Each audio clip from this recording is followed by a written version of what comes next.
নমস্কার বন্ধুরা, ML education চ্যানেলে তোমাদেরকে স্বাগত জানাই।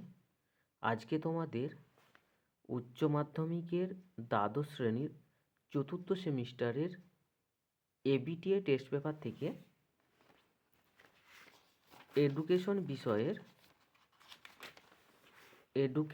বিষয়ের এসি 118 নম্বর পেজের মধ্যে যে 2 নাম্বার, 5 নাম্বার এবং 10 নাম্বারের যে প্রশ্ন আছে, তো আজকের ভিডিওতে এবিটিএ টেস্ট পেপারের এডুকেশন বিষয়ের এসি 118 নম্বর পাতার সেই 2 নাম্বার, 5 নাম্বার এবং 10 নাম্বার প্রশ্নের উত্তর নিয়ে আলোচনা করব। আর ভিডিওটা তোমরা প্রথম থেকে শেষ পর্যন্ত দেখতে থাকবে, কারণ ভিডিওর মধ্যে অনেক গুরুত্বপূর্ণ তথ্য আলোচনা করা হবে। আর এরকমই গুরুত্বপূর্ণ ভিডিও পাওয়ার জন্য চ্যানেলটিকে তোমরা সাবস্ক্রাইব করে দেবে।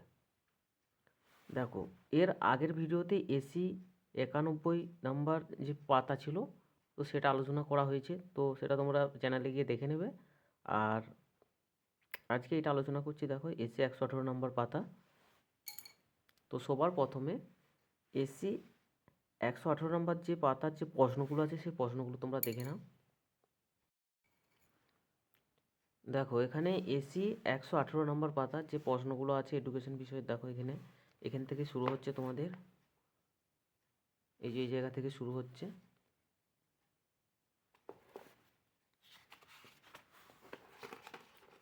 দেখো পরের পাতা,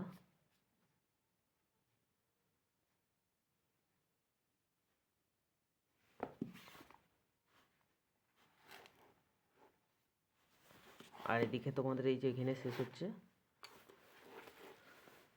প্রশান্তচন্দ্র মহলানবিশ স্মরণীয় হয়ে আছেন বলে এখানে শেষ হয়ে যাচ্ছে। তো এখানে এই যে টেস্ট পেপারটা আছে, তো এই টেস্ট পেপারের মধ্যে এখানে 3টে যে প্রশ্ন আছে, দেখো 3টে প্রশ্ন আছে। শ্রেণী মধ্যবিন্দু বা মিড পয়েন্ট কাকে বলে, আর ইহা কিভাবে নির্ণয় করা যায়, এই একটা প্রশ্ন। তারপরে একটা দেখো, পরের যে প্রশ্ন আছে শিখন ও পরিণমনের সাদৃশ্য ও বৈসাদৃশ্য, একটা প্রশ্ন। আর এখানে এই যে স্ট্যাটিস্টিকের যে অঙ্কটা আছে, যে পরিসংখ্যা বহুভুজ কি, এর দুটি সুবিধা অসুবিধা, পরিসংখ্যা বহুভুজ অঙ্কন করো। তো এখানে এই যে 3টে প্রশ্ন আছে, তো এই 3টে প্রশ্নের উত্তর আগে আলোচনা করব, এরপর বাকি যে প্রশ্নগুলো আছে তো সেগুলো একে একে আলোচনা করব। তো সবার প্রথমে এখানে এই 3টে প্রশ্ন আছে, এগুলো পরপর আলোচনা করছি। দেখো দেখো এখানে সবার প্রথম যে প্রশ্নটা আছে, যে শ্রেণী মধ্যবিন্দু বা মিড পয়েন্ট কাকে বলে, তো এটা আলোচনা করা আছে, এটা বলছি না। তো ইহা কিভাবে নির্ণয় করা যায়, এই যে পার্টটা 4-এর দাগের প্রশ্নে, দেখো 4-এর দাগের প্রশ্নের এই যে পার্টটা, ইহা কিভাবে নির্ণয় করা যায়, এই যে প্রশ্নটা, তো এটা বলে দিচ্ছি। তো এই প্রশ্নটার উত্তর তোমরা লিখবে যে মধ্যবিন্দু নির্ণয় করা যায় নিম্নলিখিত সূত্রের মাধ্যমে। এই ভাষাটা তোমরা লিখবে, লেখার পর এটা লিখবে যে মিড পয়েন্ট বা মধ্যবিন্দু সমান ইউএল মাইনাস এলএল বাই 2, ঠিক আছে। তো এটা তোমরা লিখে দেবে, এটুকু লিখলেই যথেষ্ট, কারণ এটা 2 নম্বরের প্রশ্ন। কারণ শ্রেণীর মধ্যবিন্দু কাকে বলে এটা এক, আর ইহা কীভাবে নির্ণয় করা যায় এটা এক, ঠিক আছে। তাহলে এটা গেল কি, যে শ্রেণীর মধ্যবিন্দু কীভাবে নির্ণয় করবে না, এই এই যে সূত্রটা আছে মিড পয়েন্ট বা মধ্যবিন্দু সমান ইউএল মাইনাস এলএল বাই 2, এই সূত্রের মাধ্যমে মধ্যবিন্দু নির্ণয় করা যাবে। এরপর 7-এর দাগের যে প্রশ্নটা আছে, দেখো এই যে 7-এর দাগের শিখন ও পরিণমনের মধ্যে সাদৃশ্য বৈসাদৃশ্যগুলি আলোচনা করো, এটা 10 নম্বরের প্রশ্ন।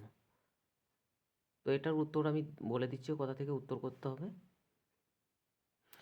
তো সবার প্রথমে আছে শিখন ও পরিণমনের মধ্যে সাদৃশ্য, তো সবার প্রথমে সাদৃশ্যগুলো আলোচনা করব।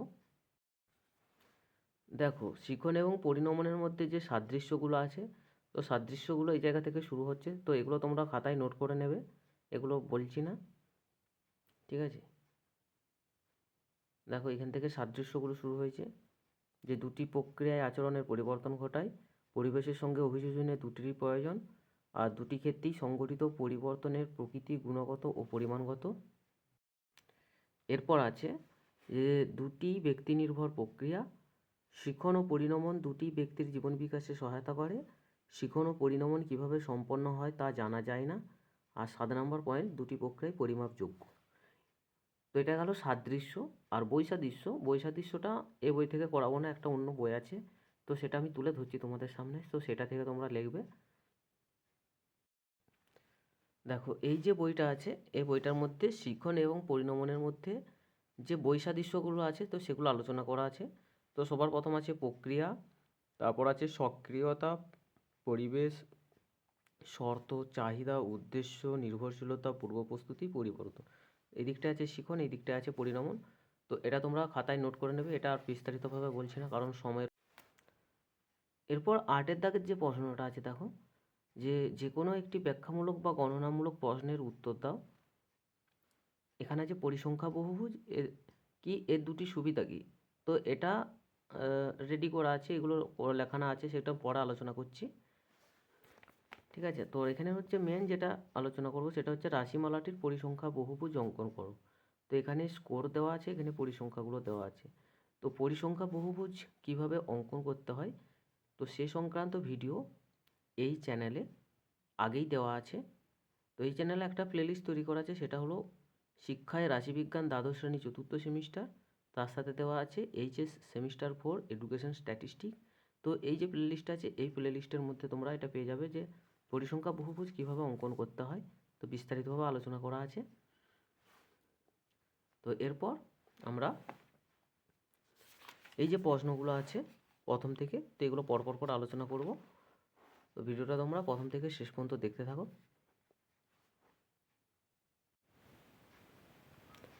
এবিটিএ টেস্ট পেপারের এডুকেশন বা শিক্ষাবিজ্ঞান বিষয়ের এসি 118 নম্বর পাতার প্রথম যে প্রশ্নটা আছে 1 নম্বরের, দেখো 1-এর দাগের প্রশ্ন কি বলেছে, যে কোনো একটি প্রশ্নের উত্তর দাও। এখানে দেওয়া আছে 2x1।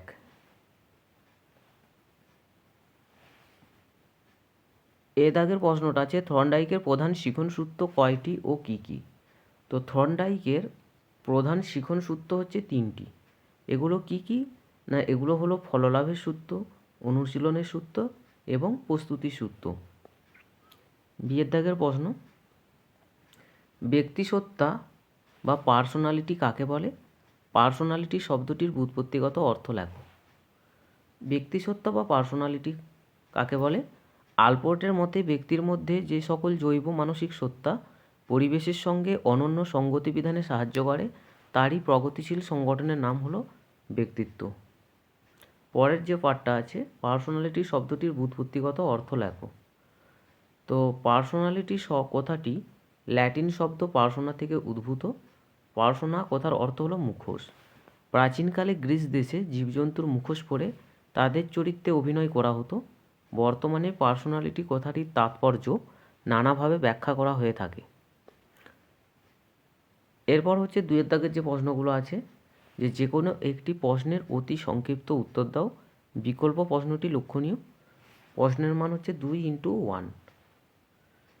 এর দাগের প্রশ্ন, মানসিক অসুস্থতার দুটি লক্ষণ কি কি। তো মানসিক অসুস্থতার দুটি লক্ষণ হলো এ, চাপের সঙ্গে মোকাবিলা করতে অসুবিধা, বি, অপ্রতিরোধ্য নেতিবাচক আবেগ। বিয়ের দাগের প্রশ্ন, মনোযোগ কাকে বলে, এর দুটি বৈশিষ্ট্য লেখো। তো সবার প্রথমে আসছে মনোযোগ বা অ্যাটেনশন। পরিবেশের বহু বিচিত্র উদ্দীপক সমূহের মধ্য থেকে কোনো কিছুকে নির্বাচন করে নিয়ে আমরা তাতে প্রতিক্রিয়া করি, একেই মনোযোগ বলা হয়। প্রকৃতপক্ষে মনোযোগ একটি আভ্যন্তরীণ প্রক্রিয়া। এই প্রক্রিয়া বহুলাংশে আমাদের আগ্রহ এবং মনোভাবের দ্বারা নির্ধারিত হয়। মনোযোগের সাথে ইচ্ছা, অনুভূতি, প্রেরণা সংশ্লিষ্ট থাকে। এরপর আছে যে এর দুটি বৈশিষ্ট্য অর্থাৎ মনোযোগের বৈশিষ্ট্য। তো মনোযোগের বৈশিষ্ট্যগুলি হলো এ, প্রত্যক্ষণের স্পষ্টতা। মনোযোগ হলো কোনো ধারণা বা বস্তুর উপর সচেতনভাবে দৃষ্টি কেন্দ্রীভূত করার প্রক্রিয়া। বি অপশান হচ্ছে পরিবর্তনশীলতা। প্রকৃতিগত দিক থেকে মনোযোগ পরিবর্তনশীল। মনোযোগ এক বস্তু থেকে আরেক বস্তুতে স্থানান্তরিত হয়। যদি একটি ঘড়ি আমাদের কানের কাছে রাখি তাহলে আমরা কিছুক্ষণ উচ্চ শব্দ শুনব ও পরক্ষণেই ক্ষীণ শব্দ শুনতে পাব। 3-এর দাগের প্রশ্ন, যে কোনো একটি অতি প্রশ্নের সংক্ষিপ্ত উত্তর দাও। বিকল্প প্রশ্নগুলি লক্ষণীয়।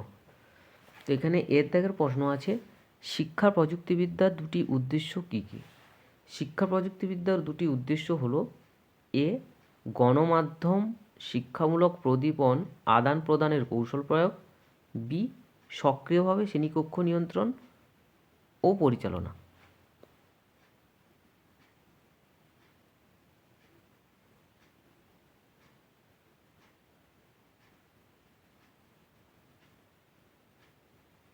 এটা কমা দিয়ে হবে, বিষয়গুলো দেখো এখানে গণমাধ্যমটা কমা হবে, শিক্ষামূলক প্রদীপনটাও এটাও কমা হবে, আদান প্রদানের কৌশল প্রয়োগ।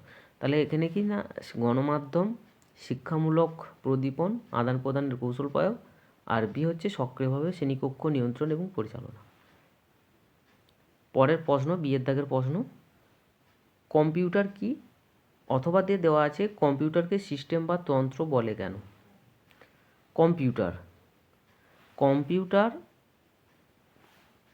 কম্পিউটারে এমন এক ধরনের, এটা হবে কম্পিউটার, হয়ে গেছে, এটা কম্পিউটার হবে। কম্পিউটার এমন এক ধরনের যান্ত্রিক কৌশল যা কিছু তথ্য গ্রহণ করে এবং সেই তথ্যগুলোকে বিশ্লেষণ করে, তাদের উপর বিশেষ বিশেষ প্রক্রিয়া সম্পাদন করে এবং বিশেষ ধরনের ফলাফলে পরিণত করে।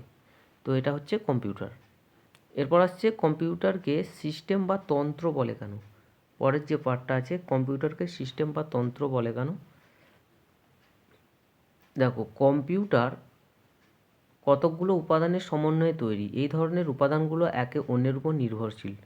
এই উপাদানসমূহের একত্রে গঠিত সিস্টেমকেই কম্পিউটার সিস্টেম বা তন্ত্র বলা হয়। আর এখানে হচ্ছে কম্পিউটার সিস্টেম বা তন্ত্রের যে উপাদানগুলো দেওয়া আছে, এটা হচ্ছে দেখো এখানে দেওয়া আছে হার্ডওয়্যার, সফটওয়্যার, ফার্মওয়্যার, ডাটা, আর হচ্ছে হিউম্যান ওয়্যার বা ব্যবহারকারী বা ইউজার। এরপর 4 দাগের যে প্রশ্ন, 4 দাগের প্রশ্ন, যে কোনো দুটি প্রশ্নের অতি সংক্ষিপ্ত উত্তর দাও, বিকল্প প্রশ্নগুলি লক্ষণীয়। তো এখানে এর দাগের প্রশ্ন আছে যে শিক্ষাক্ষেত্রে রাশিবিজ্ঞানের দুটি প্রয়োগ ক্ষেত্রের নাম লেখো। তো শিক্ষাক্ষেত্রে রাশিবিজ্ঞানের দুটি প্রয়োগ ক্ষেত্রের নাম হলো এ শিক্ষার্থীদের ব্যক্তিগত পার্থক্য জানতে সাহায্য করে, বি শিক্ষার্থীদের নির্বাচন, এটা কমা হবে, নির্বাচনের পর কমা হবে, শিক্ষার্থীদের নির্বাচন, শ্রেণীকরণ ও উত্তীর্ণ সংক্রান্ত ক্ষেত্রে শিক্ষামূলক রাশিবিজ্ঞান ব্যবহৃত হয়। বিয়ের প্রশ্ন দেখো, শ্রেণীর মধ্যবিন্দু কাকে বলে? তো মধ্যবিন্দু বা মিড পয়েন্ট কাকে বলে? শ্রেণীবিভাগের মধ্যমান বা মধ্যবিন্দু হলো বিন্যস্ত শ্রেণীর অন্তর্গত স্কোর বিন্দুগুলির গড় বা শ্রেণীবিভাগের মধ্যবর্তী বিন্দুর মান। যেমন 10 থেকে 14, এই শ্রেণীর মধ্যমান বা মিড পয়েন্ট হলো 12। দেখো 10 আর 14, তাহলে 10 যুক্ত 14/2, তো এটাকে করলে আমরা পাবো কত না 12, এটাকে করলে আমরা পাবো 12। আর এখানে বাকি যে পার্টটা আছে, ইহা কিভাবে নির্ণয় করা হয়, তো এটা সবার প্রথমেতেই আলোচনা করা হয়েছে যে শ্রেণীর মধ্যবিন্দু বা মিড পয়েন্ট কীভাবে নির্ণয় করা হয়। তো এটা সবার প্রথমেই আলোচনা করেছি, তোমরা মানে এটা নিয়ে আর আলোচনা করছি না। এরপর সিয়ের দাগের যে প্রশ্ন, মিনকে কেন্দ্রীয় প্রবণতার পরিমাপের সর্বাধিক নির্ভরযোগ্য পদ্ধতি বলে কেন? অথবা দিয়ে দেওয়া আছে সম্যক বিচ্যুতি বা এসডি কাকে বলে? প্রথম পার্টটা কি বলেছে না, মিনকে কেন্দ্রীয় প্রবণতার পরিমাপের সর্বাধিক নির্ভরযোগ্য পদ্ধতি বলা হয় কেন? তো এর কারণ হচ্ছে এ প্রত্যেকটি স্কোরের গুরুত্ব এখানে বিবেচনা করা হয়, বি দল বাছাই করা ত্রুটির প্রভাব এক্ষেত্রে সবচেয়ে কম। এর পরের যে পার্টটা আছে অথবা দিয়ে সম্যক বিচ্যুতি বা এসডি কাকে বলে?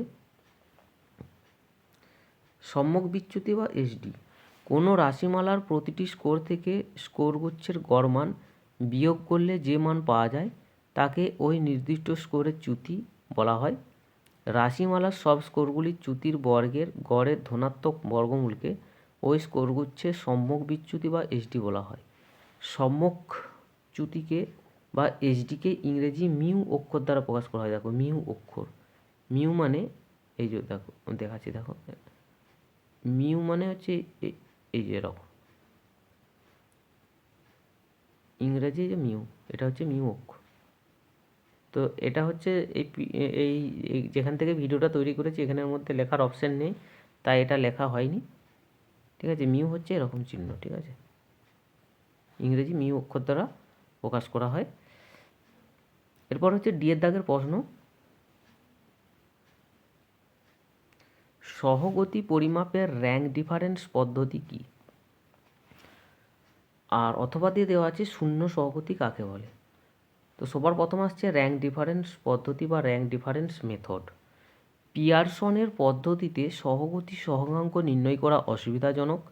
এই অবস্থায় দুটি চলের মধ্যে সহগতি নির্ণয় করার জন্য বিকল্প পদ্ধতি নির্ণয় করা হয়। যেহেতু এখানে গুণগত র্যাঙ্কের ভিত্তিতে সহগাঙ্ক নির্ণয় করা হয়, সেহেতু এই পদ্ধতির নাম র্যাঙ্ক ডিফারেন্স পদ্ধতি। এরপর আসছে শূন্য সহগতি, যে দ্বিতীয় যে পার্টটা আছে, শূন্য সহগতি কাকে বলে। তো শূন্য সহগতি কাকে বলে, যদি দুটি চলের একটির পরিবর্তন অপরটির পরিবর্তনকে কোনরূপ প্রভাবিত না করে, তবে চল দুটির মধ্যে শূন্য সহগতি সম্পর্ক আছে বলা যায়। যেমন উচ্চতা, ওজন ইত্যাদির সঙ্গে কোনো শিক্ষার্থীর কোনো বিষয়ে প্রাপ্ত নম্বরের সম্পর্ক নেই। এরপর 5 দাগের যে প্রশ্নগুলো আছে, এখানে কি বলেছে যে কোনো একটির সংক্ষিপ্ত উত্তর দাও, বিকল্প প্রশ্নটি লক্ষণীয়। এগুলো 5 নম্বরের প্রশ্ন। 5 নম্বরের প্রশ্নের 5 দাগের এর যে প্রশ্নটা আছে, যে কৈশোরকালের সাধারণ মানসিক সমস্যাগুলি কি কি। তো কৈশোরকালের সাধারণ মানসিক সমস্যাগুলি কি কি না, বয়সন্ধিকালে ছেলে মেয়েদের দেহ মনে কতকগুলি আকস্মিক এবং গুরুত্বপূর্ণ পরিবর্তন আসে। হঠাৎ এই ধরনের পরিবর্তনের ফলে তাদের সামগ্রিক আচরণ বদলে যায়। এই বয়সে ছেলে মেয়েদের মধ্যে যৌন চেতনা দেখা যায়। এর আকস্মিকতা এবং সামাজিক সমর্থনের অভাবে কিশোর কিশোরীরা তাদের যৌন চেতনাকে অবদমন করতে বাধ্য হয়। এর ফলে তাদের মধ্যে নানা ধরনের মানসিক পীড়া দেখা যায়। যৌনতা সম্পর্কে ভ্রান্ত ধারণার ফলে মানসিক দ্বন্দ্বের সৃষ্টি হয়। দেখো, মানসিক পীড়া দেখা যায়, মানসিক দ্বন্দ্বের সৃষ্টি হয়, মনে পাপবোধ জন্ম নেয়। হ্যাঁ, তো এগুলো হচ্ছে কি, এগুলো হচ্ছে মানসিক সমস্যা। যে প্রশ্নটা আছে মানসিক সমস্যা, মানসিক পীড়া, মানসিক দ্বন্দ্বের সৃষ্টি হয়, মনে পাপবোধ জন্ম নেয়। তো এগুলো তোমরা মার্ক করে দেবে, যে মানসিক পীড়া, মানসিক দ্বন্দ্ব, পাপবোধ জন্ম নেয়, দিশেহারা হয়ে পড়ে, এগুলো একটু দাগ দিয়ে দেবে। আর এই স্তরের তারপরে এখানে আরও আছে, আর এই স্তরের এক সমস্যা হলো নতুন পরিস্থিতিতে সঙ্গতি বিধানের সমস্যা, এটাও তোমরা দাগ দেবে।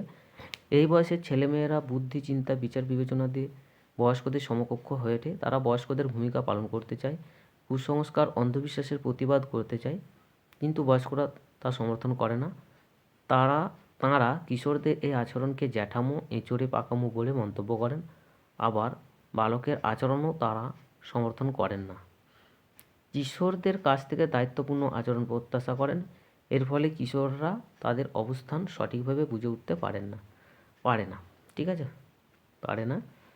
তো এটা হচ্ছে কি না, কৈশোরকালের সাধারণ মানসিক সমস্যা। এটা 5 নম্বরের প্রশ্ন কিন্তু। ঠিক আছে, এটা লিখে দেবে, এখান থেকে তোমরা ফুল মার্কস পেয়ে যাবে। এরপরে দেখো, এটা 5 দাগের এর প্রশ্ন হলো। এরপর 5 দাগের বিয়ের যে প্রশ্নটা আছে, দেখো এখানে 5 দাগের বিয়ের প্রশ্নটা আছে, হু ঘোষিত 10টি জীবন কৌশল বা লাইফ স্কিল এর মধ্যে যে কোনো দুটি সম্পর্কে তোমার অভিমত লেখো। এখানে দেওয়া আছে 2.5 × 2.5 অর্থাৎ 5। তো 2.5 নাম্বার করে দুটো পার্ট আছে। তো হু নির্ধারিত যে 10টা লাইফ স্কিল আছে, তার মধ্যে দুটো আলোচনা করতে বলেছে। তো এখানে সবার প্রথম আলোচনা করা হচ্ছে পারস্পরিক সম্পর্ক বা ইন্টারপার্সোনাল রিলেশনশিপ, মানে হু নির্ধারিত পারস্পরিক সম্পর্ক বা ইন্টারপার্সোনাল রিলেশনশিপ। পৃথিবীতে সব ধরনের সমস্যার মূলেই আছে মানুষের পারস্পরিক সম্পর্কের দ্বন্দ্ব। শিক্ষার্থীকে যদি যথাযথ দক্ষতা অর্জনে পারদর্শী করে তোলা যায়, তবে সে পারস্পরিক সম্পর্ক ভালো রাখার ক্ষেত্রে উপযুক্ত পদক্ষেপ নেবে এবং সম্ভাব্য সমস্যা বা দ্বন্দ্বকে এড়িয়ে চলবে। কেবলমাত্র বয়ঃসন্ধি নয়, প্রাপ্তবয়স্কদের ক্ষেত্রেও এই ধরনের সম্পর্ক তৈরির দক্ষতা এক প্রকার বিশেষ জীবনশৈলীর অংশ। শিক্ষার্থীর কতকগুলি মানবিক গুণ এই দক্ষতায় কাজে লাগে। তো এখানে গোড়াগত পয়েন্ট দেওয়া আছে, দেখো। যে ব্যক্তিত্বের কিছু সহজাত ধরন যা মানুষকে আকৃষ্ট করে বা দূরে ঠেলে দেয়: ধৈর্য এবং কোনো কিছু শোনা ও বোধগম্য করার ক্ষমতা, গোপনীয়তা ও সততা, পর্যবেক্ষণ শক্তি, গুছিয়ে কথা বলতে পারা, সংবেদনশীল মন, অপরের বিপদে সাহায্য করতে এগিয়ে যাওয়ার মানসিকতা। তো এটা গেল যে হু নির্ধারিত যে লাইফ স্কিলের মধ্যে একটা পয়েন্ট। এরপর হচ্ছে দ্বিতীয় পয়েন্ট, আত্মসচেতনতা বা সেলফ অ্যাওয়ারনেস। আত্মসচেতনতা বা সেলফ অ্যাওয়ারনেস। আত্মসচেতনতা হলো নিজের সম্বন্ধে ধারণা, নিজের ভালো মন্দ, শক্তি দুর্বলতা সম্বন্ধে সঠিক জ্ঞান।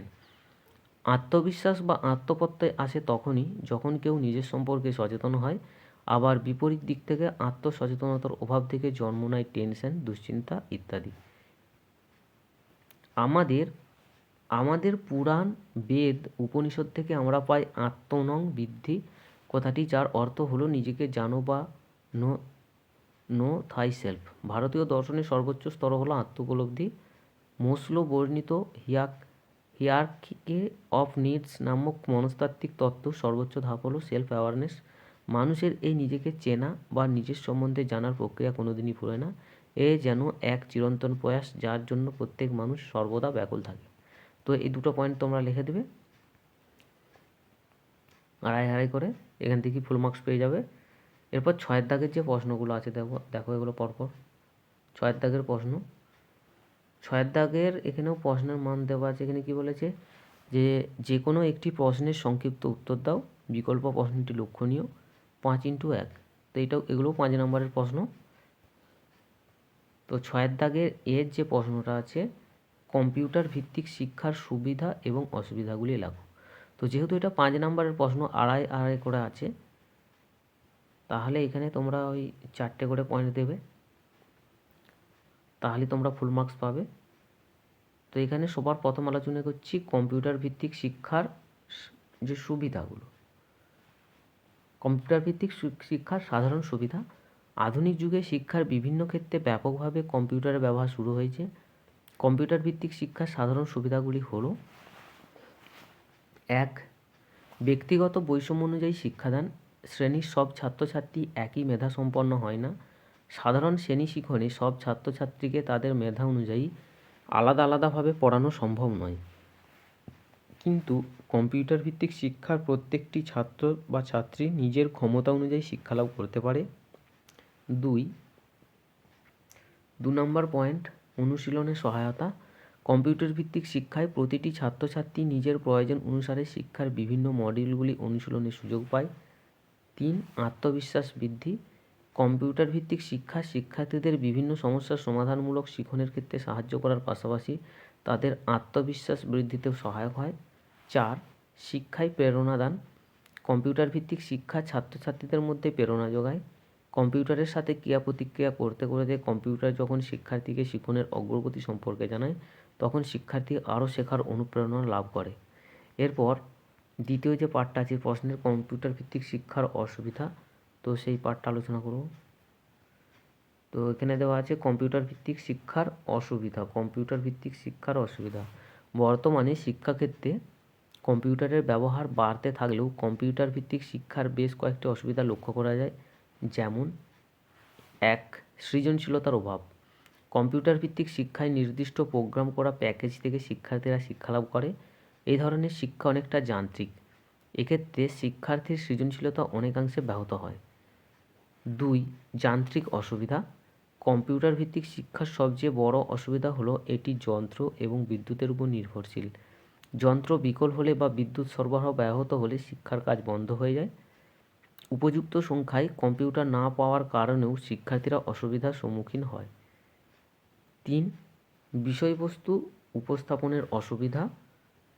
সাধারণত কম্পিউটারের মনিটর ছোট হওয়ায় এতে একসঙ্গে দীর্ঘ বিষয় উপস্থাপন করা যায় না।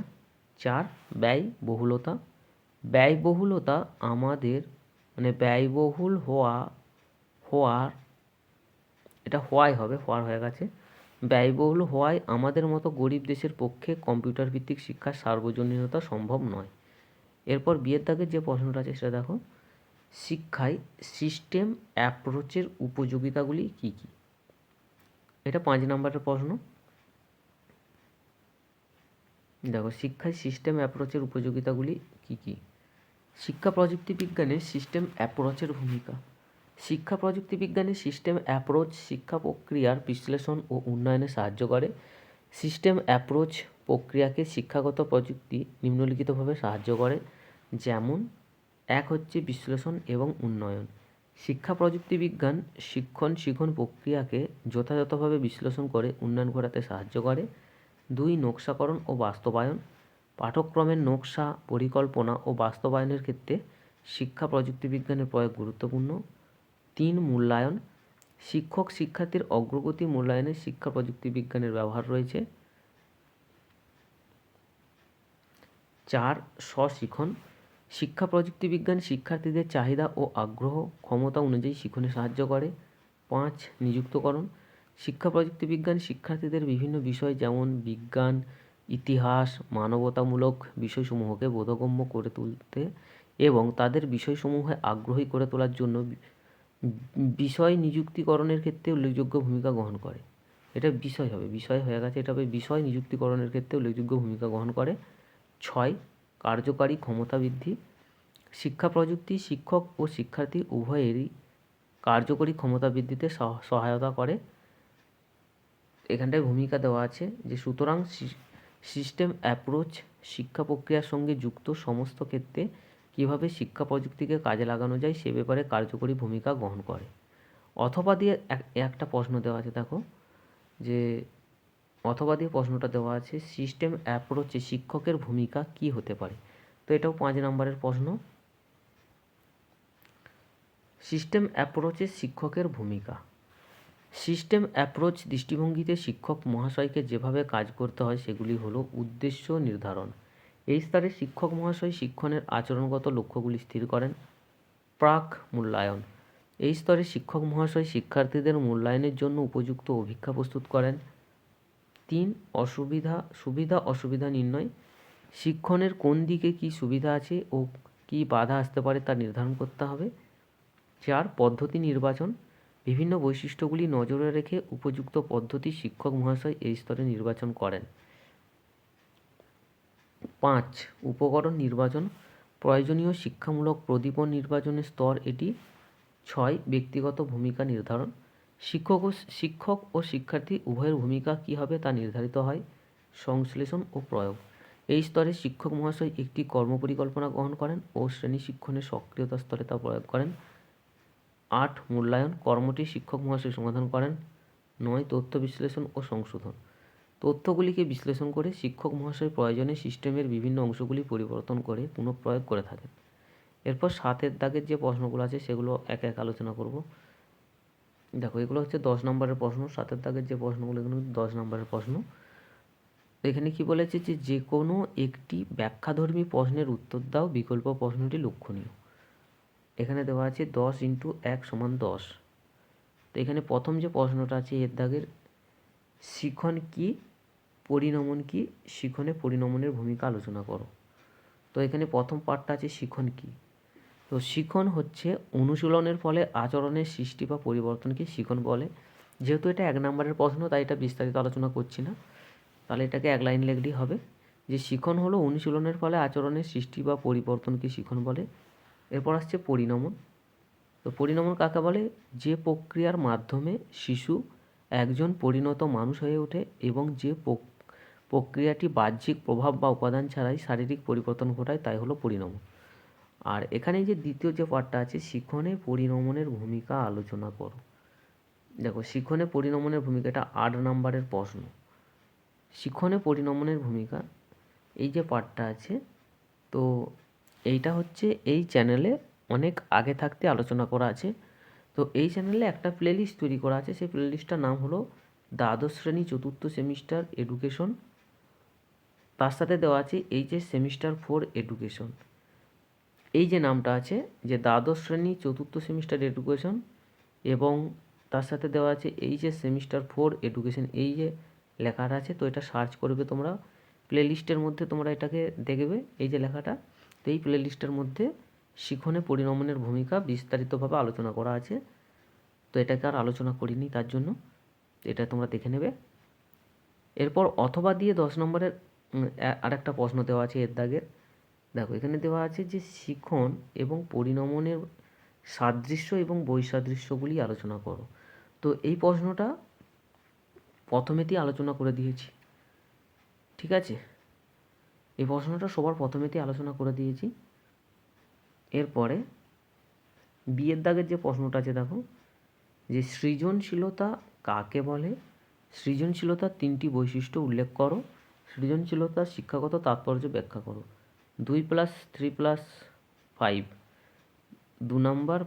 প্রথমে হচ্ছে সৃজনশীলতা কাকে বলে, এটা 2 নম্বরের প্রশ্ন। তো সৃজনশীলতা কাকে বলে না, সৃজনশীলতা হলো এমন একটি ক্ষমতা যা নতুন এবং কার্যকারী ধারণা তৈরি এবং সমস্যার সৃজনশীল সমাধান খুঁজে বের করার মধ্য দিয়ে প্রকাশিত হয়। সৃজনশীলতা হলো অপসারী চিন্তন ক্ষমতার সঙ্গে যুক্ত কতকগুলি বৌদ্ধিক এবং ব্যক্তিগত বৈশিষ্ট্যের সমন্বয়, যেগুলির প্রভাবে ব্যক্তি তার কর্মের ক্ষেত্রে সম্পূর্ণভাবে অভিনবত্ব প্রকাশ করে। এর পরের যে পার্টটা আছে দেখো, যে সৃজনশীলতার 3টি বৈশিষ্ট্য উল্লেখ করো। 3 নাম্বার আছে এর জন্য। সৃজনশীলতার বৈশিষ্ট্য বলতে সাধারণত সৃজনশীল ব্যক্তির বৈশিষ্ট্যসমূহকে বোঝানো হয়। সেগুলি হলো বুদ্ধি নিরপেক্ষ, বুদ্ধি এটা নিরপেক্ষ, নিরা হয়ে গেছে, এটা নিরপেক্ষ হবে। সৃজন ক্ষমতা বুদ্ধি নিরপেক্ষ। গেটজেল, টরেন্স, গিলফোর্ড প্রমুখ বিভিন্ন মনোবিদ সৃজন ক্ষমতাকে বুদ্ধি নিরপেক্ষ ভেবেছেন। সাধারণ মানের বুদ্ধির প্রয়োজন অবশ্যই রয়েছে। 2 পারদর্শিতা গড় মানের। সৃজনাত্মক কাজে সাফল্য অর্জনকারী শিক্ষার্থীরা বিদ্যালয়ের পারদর্শিতায় গড় মানের হয়ে থাকে। অন্যভাবে বলা যায় যে পড়াশোনায় খুব ভালো হলেই যে সেই শিক্ষার্থী সৃজনক্ষম হবে তা কিন্তু বলা যায় না। 3 অভিনবত্ব বা মৌলিকত্ব। সৃজন ক্ষমতা অন্যের দ্বারা প্রভাবিত না হয়ে নিজস্ব মৌলিকত্ব প্রকাশে উদ্যোগ নেয়। সৃজনক্ষম ব্যক্তির মধ্যে অভিনবত্ব ও নতুন কিছু জানানো বা বোঝানোর সংলক্ষণ খুবই সুস্পষ্ট। 4 অন্যের উপর প্রভাব বিস্তার। সৃজন ক্ষমতা অন্যের দ্বারা প্রভাবিত হয় না, অন্যের দ্বারা প্রভাবিত হয় না হবে, হ্যাঁ, এটা এখানে লেখাটা হয়নি, প্রভাবিত হয় না। এখানে একটা পয়েন্ট বাড়তি দিয়েছি, 3 নম্বরের আছে তো একটা বাড়তি দিয়েছি। তোমরা পরীক্ষার খাতায় 4টি দিবে, 3টে বললে, এতে অসুবিধা হওয়ার কিছু নেই। এর পরের যে প্রশ্ন আছে শিক্ষাগত তাৎপর্য। দেখো সৃজনশীলতার তাৎপর্য ব্যাখ্যা, এটা 5 নম্বরের আছে, তো এটা আলোচনা করছি। দেখো তো এটা হচ্ছে কি, সৃজনশীলতার শিক্ষাগত তাৎপর্য মানেই তোমার শিক্ষাক্ষেত্রে সৃজনশীলতার যে গুরুত্ব আছে সেটা।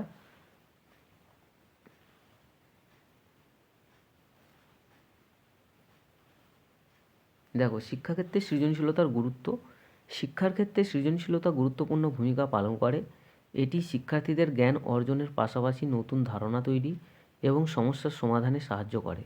শিক্ষাক্ষেত্রে সৃজনশীলতার গুরুত্ব হলো শিক্ষার্থীদের চিন্তার প্রসার ঘটানো।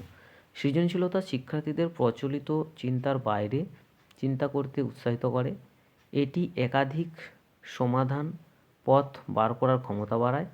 শিক্ষার্থীদের প্রশ্ন করা, নির্দিষ্ট সমস্যার কত ধরনের ভিডিও সমাধান সম্ভব, এইগুলির মাধ্যমে তাদের ধারণা দিতে উৎসাহিত করা হয়। দেখো এখানটা একটু ভুল হয়েছে, যে নির্দিষ্ট সমস্যার কত ধরনের সমাধান সম্ভব এগুলির মাধ্যমে তাদের ধারণা দিতে উৎসাহিত করা হয়। এখানে এই যে ভিডিওটি যেটা আছে এটা হবে না, এটা মিস্টেক হয়ে গেছে, ঠিক আছে? দেখো এটা প্রথম থেকে পয়েন্টটা বলে দিচ্ছি, যে সৃজনশীলতা শিক্ষার্থীদের প্রচলিত চিন্তার বাইরে চিন্তা করতে উৎসাহিত করে। এটি একাধিক সমাধান পথ বার করার ক্ষমতা বাড়ায়। শিক্ষার্থীদের প্রশ্ন করা, নির্দিষ্ট সমস্যার কত ধরনের সমাধান সম্ভব এগুলির মাধ্যমে তাদের বিভিন্ন ধারণা দিতে উৎসাহিত করা হয়। 2 সমস্যা সমাধান দক্ষতা বাড়ানো। সৃজনশীল পদ্ধতি শিক্ষার্থীদের জটিল সমস্যার জন্য উদ্ভাবনী সমাধান খুঁজে বের করতে সাহায্য করে। শিক্ষার্থীদের প্রকল্পভিত্তিক শিক্ষা বা বাস্তব জীবনের সমস্যা নিয়ে কাজ করার সুযোগ দেওয়া দরকার। 3 কল্পনা শক্তি বৃদ্ধি করা। সৃজনশীলতা শিক্ষার্থীদের ভবিষ্যতের জন্য কল্পনা করার এবং নতুন কিছু তৈরির সুযোগ দেয়। গল্প লেখা, ছবি আঁকা, নতুন ডিজাইন তৈরি করার মাধ্যমে তাদের কল্পনা শক্তি বিকশিত করা যায়। 4 আবেগীয় দক্ষতা উন্নত করা। সৃজনশীল কার্যকলাপ শিক্ষার্থীদের আবেগ প্রকাশ এবং মানসিক চাপ সামলাতে সাহায্য করে। নাটক, সঙ্গীত, কবিতা লেখার মাধ্যমে শিক্ষার্থীদের আবেগ প্রকাশ করার সুযোগ তৈরি হয়। 5. স্বায়ত্তশাসন ও আত্মবিশ্বাস বৃদ্ধি।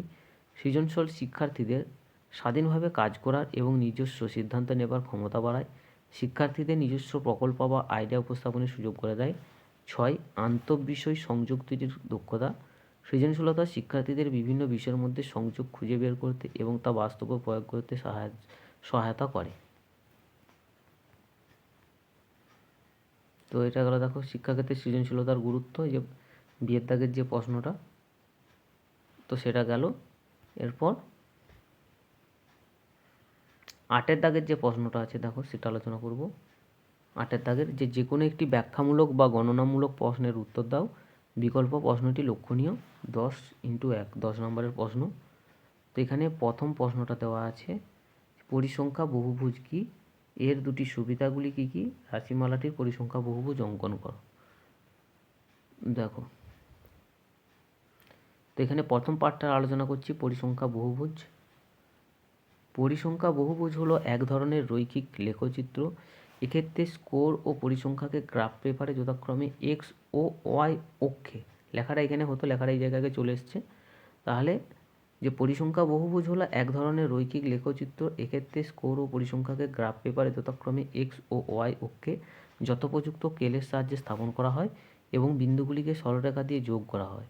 স্কোরে প্রথম মান তার পূর্ববর্তী মানের সঙ্গে এবং শেষ মান তার পরবর্তী মানের সঙ্গে এক্স অক্ষরেখার উপর যোগ করে একটি আবদ্ধ ক্ষেত্র তৈরি করা হয়। এই আবদ্ধ ক্ষেত্রকে পরিসংখ্যা বহুভুজ বা ফ্রিকোয়েন্সি পলিগন বলে। পরের যে পার্টটা আছে, এর দুটি সুবিধা কী কী, এই যে পার্টটা আছে এর দুটি সুবিধা কী কী।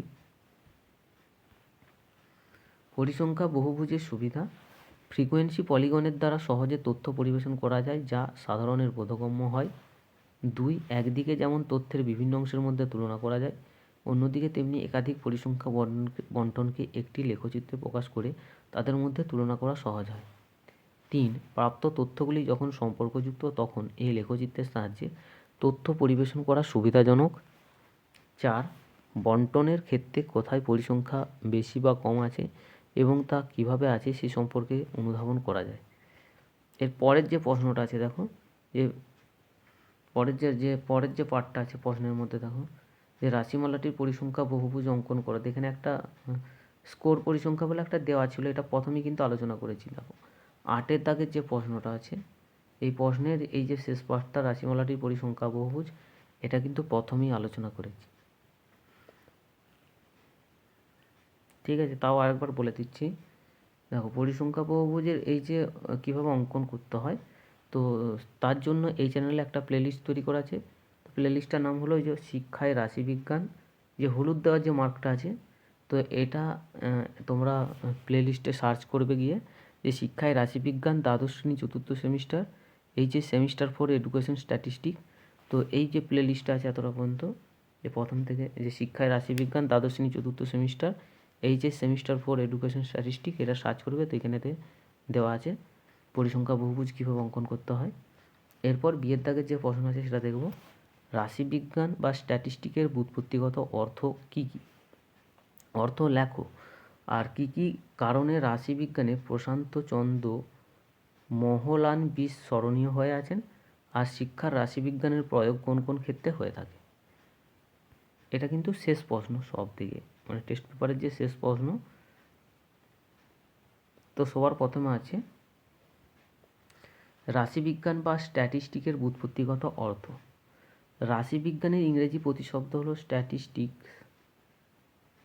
রাশিবিজ্ঞানের ইংরেজি প্রতিশব্দ স্ট্যাটিস্টিক্স শব্দটি ল্যাটিন শব্দ স্ট্যাটাস থেকে এসেছে, যার অর্থ হলো সমাজে পরিস্থিতি বা অবস্থা, situation or condition in society, যা পরবর্তীকালে রাষ্ট্র বা স্টেট অর্থে ব্যবহার করা হয়। আবার এটা কিন্তু 2 নম্বরের প্রশ্ন। আবার স্ট্যাটিস্টিক্স শব্দটি ইটালীয় শব্দ স্ট্যাটিস্টা থেকে এসেছে, যার অর্থ হলো রাষ্ট্রনায়ক বা রাজনীতিবিদ। আবার অনেকের মতে জার্মান শব্দ স্ট্যাটিস্টিক থেকেও স্ট্যাটিস্টিক কথাটি এসেছে। আবার অনেকের মতে স্ট্যাটিস্টিক শব্দটা স্টেট বা রাষ্ট্র থেকে এসেছে। দেখো এখানে পরের যে পার্টটা আছে, কী কী কারণে রাশিবিজ্ঞানে, এই যে কী কী কারণে রাশিবিজ্ঞানে প্রশান্তচন্দ্র মহলানবিশ স্মরণীয় হয়ে আছেন।